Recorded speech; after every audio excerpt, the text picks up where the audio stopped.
Look at it right now. Want me to look at it again? That's pretty good. All right. Here we go. So we got to this, right? Isn't our word quit the pushing system?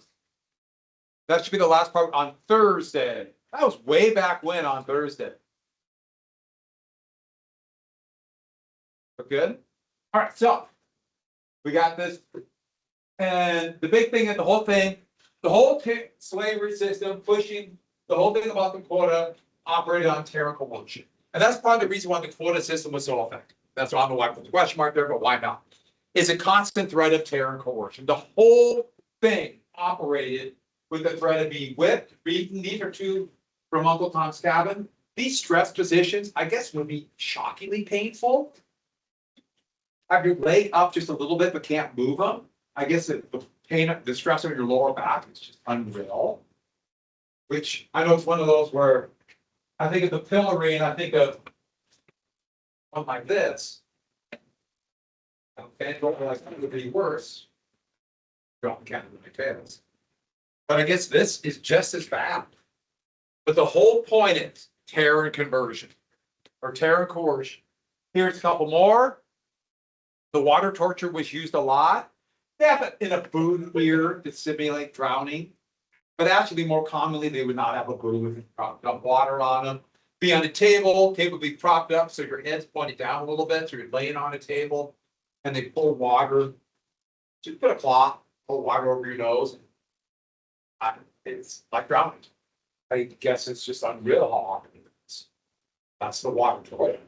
In World War II, the United States, or the Allies, would condemn almost 100 Japanese officers who were head of prison camps. And one of the big things is for using the water torture, which has now been technically banned by the UN, but countries found a way around it.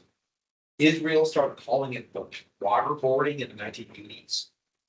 So they wouldn't have to say it's the water torture. That's what the US called it when the US did it in the 2000s, violating the law and everything else. So, this is one of the most famous pictures in American history. So he was a Union volunteer when the United States took New Orleans in 1862. At the end of 1862, the United States started to recruit. At first it didn't, but started to recruit Black soldiers. And hundreds of thousands who they were enslaved, went to freedom and joined the United States Army for the fight, not only to free others, but also for equality. He volunteered. And you can see these are his light blue Union soldiers' plans. The doctor would give a cursory check. Literally, it's kind of like, all right, you got your two limbs, got enough teeth to chew, you're in. But the doctor saw his back. So he's a Union soldier. And he refused to do so. So, and you can whip me, I won't do it. So that showed that he was not submitting and fighting back in a very courageous way. That's one of the most famous pictures in American history. It's in your textbook. It's also it was in the video we saw on Friday. I should add that in the last few months, the Park Service has been taking it out of virtually every place involving the Civil War or slavery, because they're trying to hide that part of our history. My assumption is that very picture is now being taken. And it just shows you the world we're in. So far, they haven't gotten to me yet, even though I don't know that red light. Somebody could be watching this. I'm filming it. So, anyways, one other thing that happened on the plantations was the division of labor between household help and slaves, or household help and field hands. So, field hands, household help, which one would treat it better? Yeah, household help. One's logical. You're the ones preparing the food, taking care of the children. They're also right there with the family. They would live in the homes, or at least spend most of their time at their homes, and they go to the slave quarters. It was very much segregated between them and field hands. But there was also something else. They were treated better. Why? Well, that's part of it, but why? You start thinking about it. Remember Bacon's Rebellion? How certain groups got treated better? Who had lighter colored skin? Field hands or household help? Why did household help on lighter colored skin? Partially, but there's something else. Huh?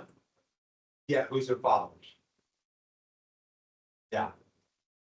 The owners. Yeah. So that more European. That's what. And so they're treated. And that became a form of racism amongst those who were enslaved. The lighter colored skin felt that they were closer to the masters. And color of skin became a way to divide within the plantations. And it'd be people with lighter colored skin, the household help, would tell on field hands that they were running away, hiding, shirking work, breaking stuff on purpose, or rebellion. Because they're closer. I'm treated better, so I must be a little bit better. And that whole issue about color of skin went right to the very people who were the biggest victims of it, which made it even more insidious. And of all the things about slavery, the absolute thing that former slaves talked about, and this goes back to the beginning of slavery, from all time, but especially here in the United States, because that's what we're talking about, is a lack of freedom. Then having no control over your lives, your own. And I thought the best way to represent that is, how do you just represent that? Well, we sold at any time. Family broken up, selling a mother from a child. Now, this is from an anti-slavery journal, so it's a little bit, it's a baby. They make it a little more melodramatic, but that happened all the time. And they're not being sold 1823. I don't know why this was not on bill of sale. This was not on advertisement for sale for not just human beings, but they would put as likely. There's just a style of the 19th century. But to be sold at any time, and there's nothing you could do about it. When the war ended and the 13th Amendment had been ratified, and those who had been enslaved now were free, and the war was over so they could travel, the first thing they did is try to find a recipe that could be sold multiple times. And a lot of times they could never be reunified. But that lack of free will, the lack of control, even the beating, the horrible food and everything else, just not having that ownership of your life, who you are, sovereignty. So slave markets would be these incredibly sad, humiliating, nightmarish places where a bunch of pictures of beginning of the 1850s started posing, and they would actually use those and put the slaves we have on sale and selling. Another dividing a family. I thought those were the most startling ones. Here in a slave market in South Carolina. And the only reason I'm showing you that one is this is a picture right outside of this old slave market in Charleston. Right, did a walking tour of Charleston, South Carolina, and walked right by where that picture was. And it was really interesting going to that slave market. And we went there, it was on a walking tour, and we walked through it. And the walking tour was really interesting. The guy was very genteel, friendly, loved the South, loved telling the stories of the old South. But then he informed us all that Northerners just didn't understand that slavery wasn't that bad. And just didn't understand the system that they had, and that slavery was working. And I'm walking next to him thinking, I can't, wow. He's not hiding it at all. Then he goes on right in front of there to tell us how when he was a kid, how they would all be taught that Abraham Lincoln was evil, and $5 bills. If you had a $5 bill, it's a big deal to rip it up. Don't like $5 bills. $5 bills. And this was this walking tour. It was really startling to me. He didn't hide it. Yeah, I guess he kind of hid it by being very genteel and friendly and very affable, but he was not hiding that. He really wanted us to know, all of us tourists in Charleston, South Carolina, that slavery wasn't that bad. And when we got done and we had to pay, I was very, very, very, very, very, very happy that I had $5. I just can't believe how happy I was to give him $5. but it was kind of shocking. And the domestic slave trade, I put this up there because it's easy to think about the Middle Passage because it was so horrific, and the international slave trade. But millions of humans, because this is going to happen throughout the entire 19th century, will go on these long coffees down south, forest march, chained up to go down river. And this would be one of the memories of the South that people would have, of these horrific trains of slaves going through. And all just hell on earth. Now, this is supposed to be the US Capitol. I don't know how that's the US Capitol. It's the 1850s when they made this, but it's supposed to be the US Capitol. The point is, right in front of this Capitol of a country supposedly based upon democracy and equality, and you have this. So, one of the big things about slavery, the idea was, if slaves are supposed to be civilized, and this is protecting them, well, that means they have to be broken. That means their wildness has got to be beat up. They wouldn't say things like they have to be tamed or seasoned. And one of the things they would do is discipline. So a cuff back of the hand. So a slave, an enslaved person who acted the way a slave was, acted submissive, was called a cuffee. And a cuffee meant that they were obedient. They did their work, said yes sir, no sir, never looked their master, any other white person in the eye. Oh, and they also acted like the way they said slaves are supposed to act. If they're supposed to be inferior, they act inferior. They act dumb, the butt of jokes, stupid, make mistakes. They act that way. Why? Because that's the way that they are expected to act, or they will be beaten. And so a cuffee was somebody who was acting the way they were supposed to act like a slave, who was happy and liked slavery, when of course it was an act. And another term would be Sambo. And Sambo, fortunately, has kind of gone out of the language. The language is not really used that much. It was when I was a kid more, but that is another term for a submissive black person.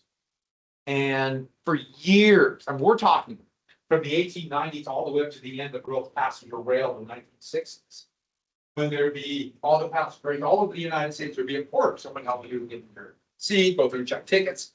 And that was a very good job. What means a very good job? Good jobs for African American men. And they were uniformly called. Doesn't matter what their name was, they're the same. And that came from Sam. So you ever see that in a reference, or see that in a book, or see that in a movie, you might see a portrait that say Sam, that's why. And it was this legacy of that racist term. When I was a little kid, there was a chain of restaurants called Sambo's. They're all over Montana. They're all over the American West. And it kind of in a joking way referred to this. That's not that long ago. They were still open in Montana. So there was a Sambo's in Helena until the late 1970s. That's not that long ago.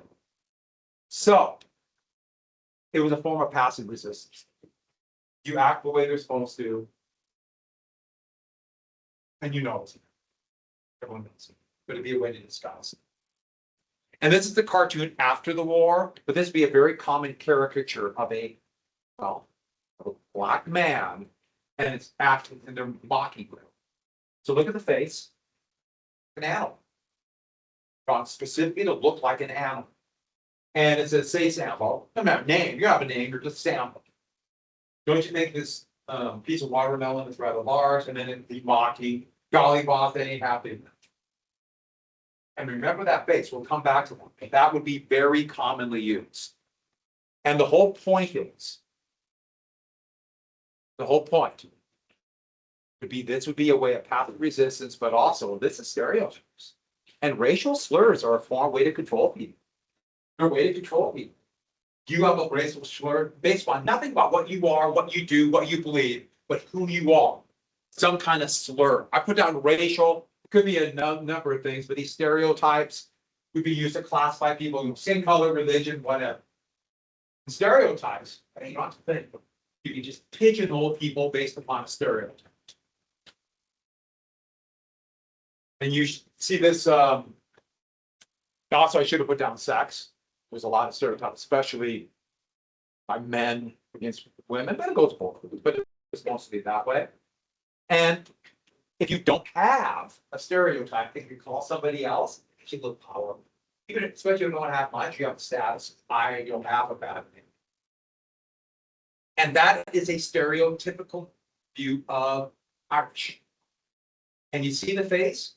Isn't that just kind of a different, just a different version of that? Irish. So Irish are inferior. And look at radical, drunk, sitting on a thing of gunpowder, but obviously stupid too, sitting on gunpowder, holding a torch. He was meant to mock Irish.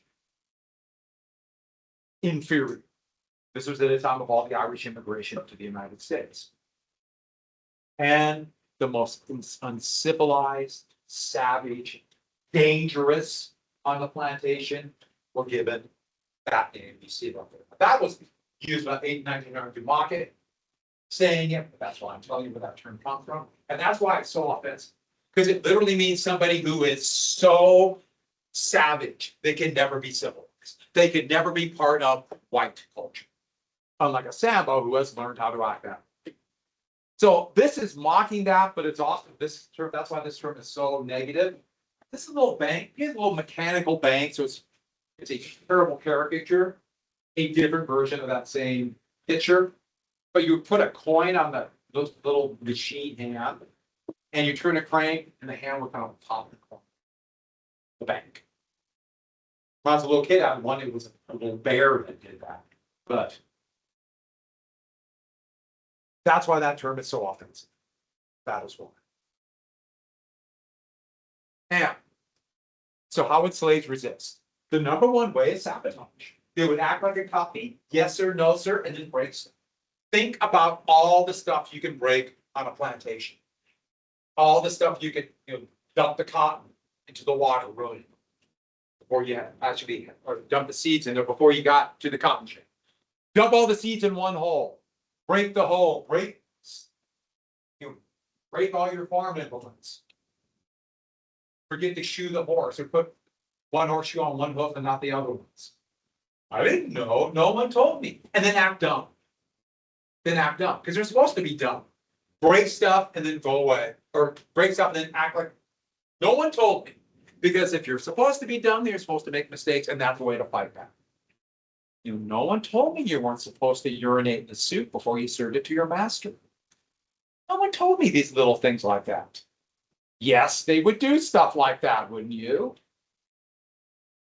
Find a way to fight back. And sabotage happened all the time. Slaves do this. They break stuff. And they know they're risking getting beaten, but they're fighting back. That is why slavery does not work in factories. Think of all the things you can break in a factory. How complex and technical, all the machinery, so many things you can break. And this is going to be proven time after time when people who have been slit and slave are going to be put in the factory. Most famously in World War II. Germany used millions of slave laborers from areas they conquered, forced them at gunpoint to Germany, kept them in horrific conditions to be slave laborers in camps. This massive system of slave labor camps, concentration camps. And they broke stuff all the time. German equipment in World War II was notoriously unreliable, would break all the time. Because slave laborers screwed up on purpose. They helped the war effort.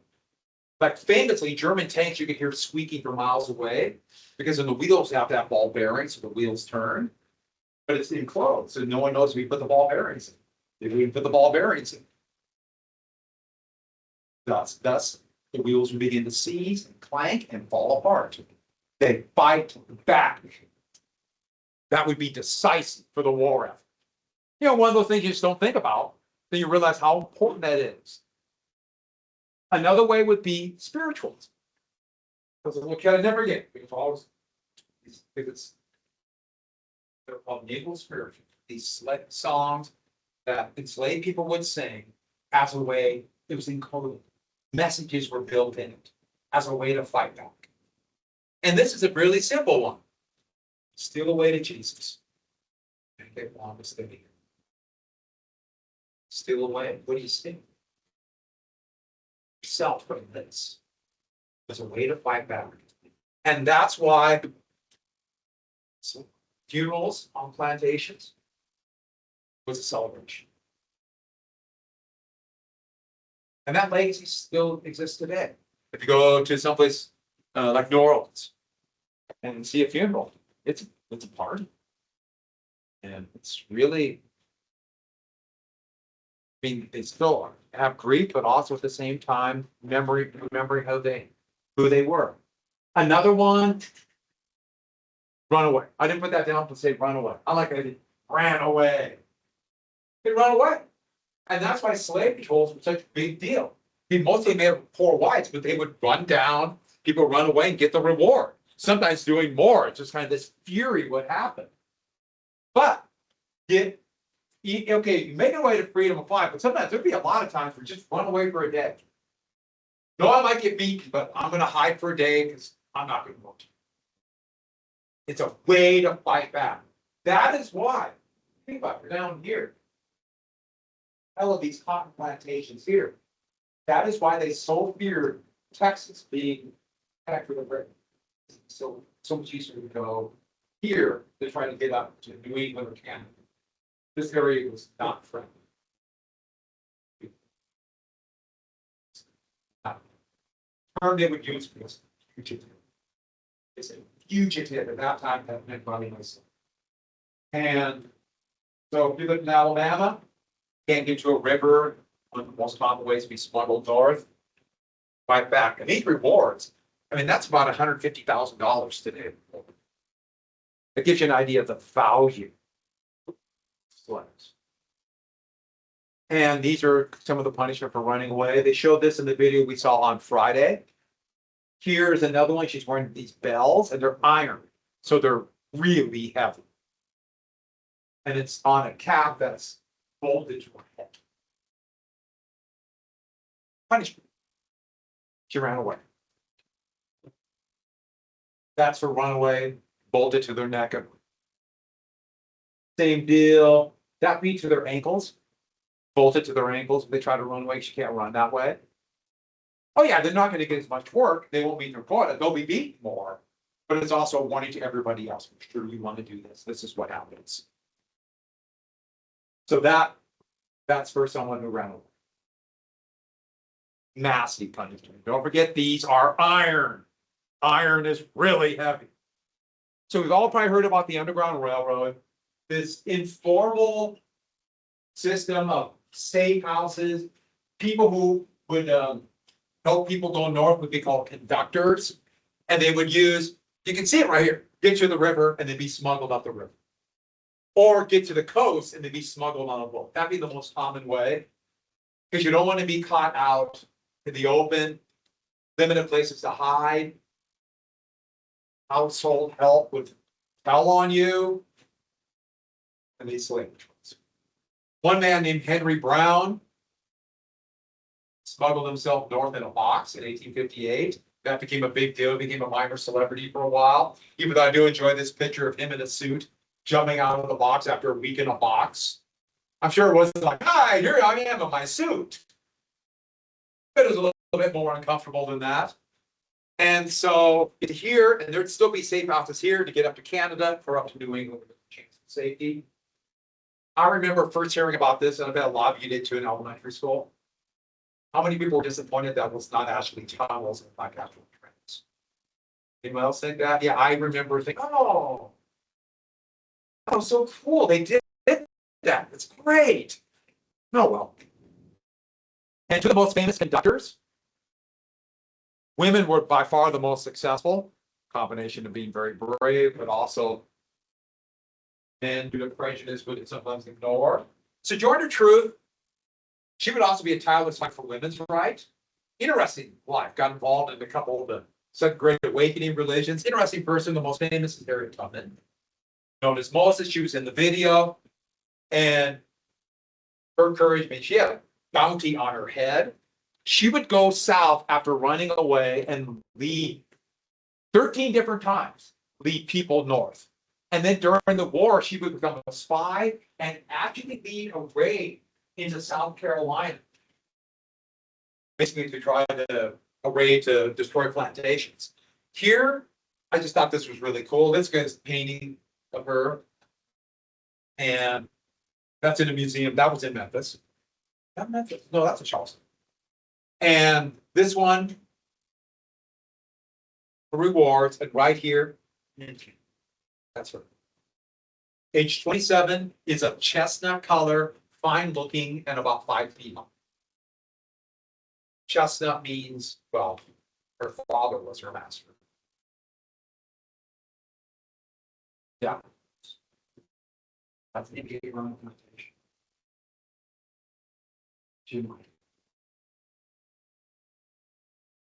So she needed a job. And there were some slave rebellions, but the percentage of slaves was so low in most states, slave rebellion they knew was doomed. Was doomed. So there were a few rebellions, but not very many. And these red dots were rebellions, lots of rebellions in the Caribbean, most famously in Haiti. Belize, for a while, there was actually, then it was called British Honduras, was actually controlled by enslaved people. There was a slave kingdom here, a former enslaved people in Brazil, a few in the United States. One of the most famous would be in New Orleans, 1811. And this is just a few years after, this is only 8 years after the United States purchased Louisiana. And these are on sugar plantations northwest of New Orleans, up here. And they started at one plantation, killed their overseers and master, and then freed other slaves and started marching towards New Orleans. Two things. First off, they just heard about this thing called the United States at their apartment. They had no idea. But they heard about this thing called the Declaration of Independence. And they thought that the United States would help them. So they're going to New Orleans for help. And that's why this picture, they were carrying American flags. Some they made themselves, and they were quite right, but they thought they would be helped on these. The other part was, guess who told them? Popsicle and slaves. Ran ahead, the militia formed and stopped them and slaughtered. Most of them would be killed. Over 100 would be beheaded and then put on pikes on the path that they marched as a warning to other enslaved people. Now there's a memorial there near the plantation where it started, and this now is a museum, and it's called the Whitney Plantation. If you get a chance, go to the Whitney Plantation. That's the memorial. And they went through and they had found models and they salted these. Represent 55 of them that were killed and then beheaded. That picture turned out pretty well. You can really get an idea of what happened. That was a couple of them were right along this little kind of swampy area near the water where it happened. Another more famous one would be the Denmark Festival. And actually wasn't really a rebellion. It was in Charleston, South Carolina. Vesey was a free itinerant, meaning not part of a formal religion, formal church, preacher. And he was said that he was going to start a conspiracy to start a slave rebellion. And he was arrested and they put a bunch of restrictions on him. He was actually, the people who told on him were the governor of South Carolina's household spies. But to this day, we don't know if he was serious, if this was a serious rebellion or not. It probably wasn't. It was probably a rumor, and they were so geared up that they just freaked out and arrested.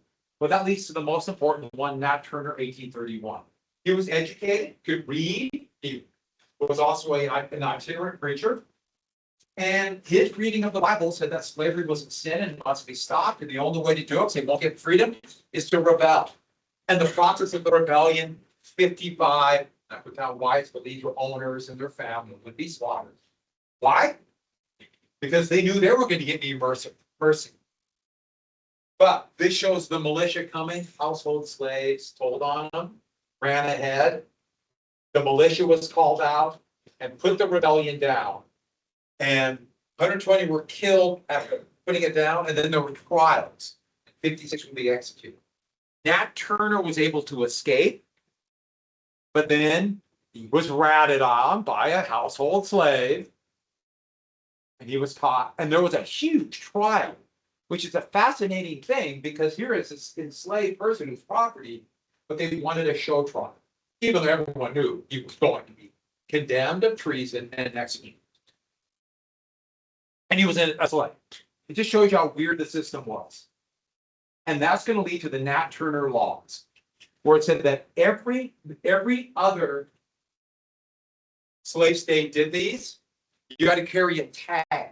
And these are the tags. And have a tag on them. If you had dark complexion, you had to have a tag. So darker colored skin, feel down here, you can read what that says. Had to have to, even if you're free, you had to have one, or you're soon to be a runaway, you'd be sold into slavery. So an internal passport. Some people had to have it, some people didn't. Today, it'd be like to be certain people today now seem to have their papers all the time. They begin to restrict education of slaves because they could read abolitionist material. They restricted the right to assemble, and that's why church was so important. Strengthened the militia, and they began to censor the mail to keep abolitionist material out. And also some dangerous things like, you can imagine one of the things that's going to be censored could be the Declaration of Independence. Nat Turner sent shockwaves. And part of the reason it sent shockwaves, a couple more things we have to get to. 1831 was the same year that the abolitionist movement got strong. William Lord Garrison wrote his newspaper, The Liberator, in 1831. It came out a couple months before Nat Turner's rebellion, so Southerners said that's who did it. That's part of the reason why they began to believe Northerners were agitating it, and that's why they thought John Brown represented all Northerners by 1859. Frederick Douglass, as we have in the video, escaped slavery. He would start an anti-slavery newspaper called the North Star, which is kind of an awesome name. If you're going to go north, you follow. And he believed not just in freedom of the slaves, but unlike a lot of abolitionists, that it kind of makes sense considering his past, he was a household slave, who was actually beaten by his master, and that took off. Believed in equality. And he understood the class part, the status. He understood that. And that's why he tried to fight also for equality for all people, especially working people's rights, regardless of color or skin. And remember, he was one of the signatories of Seneca Falls. But abolitionists had a problem. They all believed slavery was immoral. Got two more things to put down after this. One more thing to put down. We didn't quite get it. Darn it, my fault. You forgive me?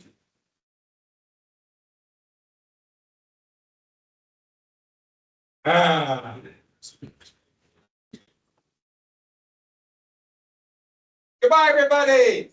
Same deal as last time. We do a little strip of paper. Since we're going to have an essay test next week. I know you're excited.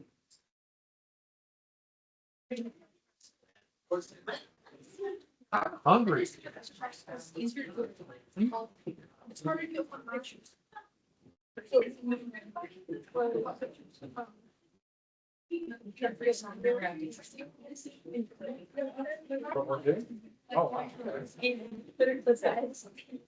At the diary, I'm just gonna diary.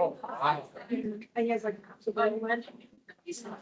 But he said that oftentimes they make camps and they build away on the bed, all of that. But toast with the dogs, it would and so like most of the beds didn't have like glass can walk them. oh, wow. That's yeah, they use those that show up the tunnel. Yeah. Yeah. Wow. That's amazing. Yeah. Do you what's he I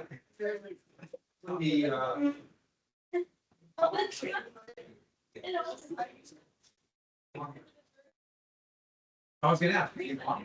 Yeah. Oh, he's a bombardier and he got shot in the middle of the year. You know about abolition. What? You know about abolition. Who was that? Who's bad? Wait, what? Wait a minute.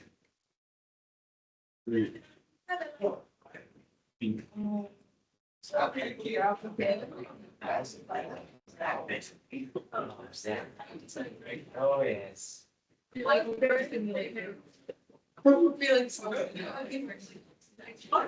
Right, like we said. And I she has like been playing my cars. Like, you're like early. My husband is trying to do it. I might be able to. He might have been like.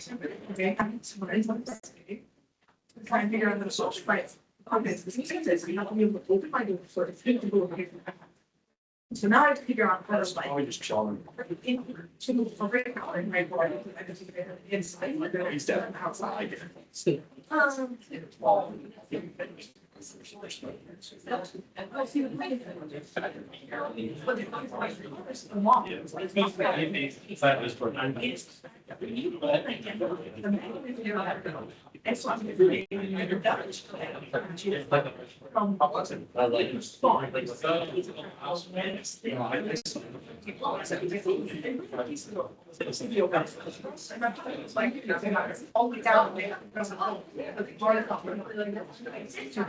I don't think that's okay.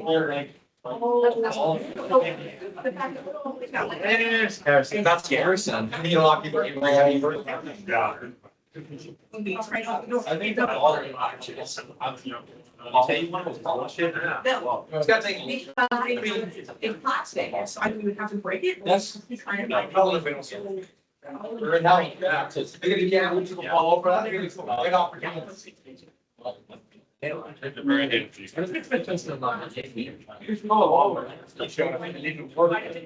Oh, is it fresh? Oh. When I got like. Is that really? Yeah. It seemed to be a little longer than it was. I But like, I guess that would be a haircut. It's because we just. I had the guy put extra powder. I don't know, I think it just looks like the sides got shorter because the top looks a nice. You know what I mean? Some texture. No. I know. Something Devin does not. Staying in the lobby part of the house. Gotta shut this off.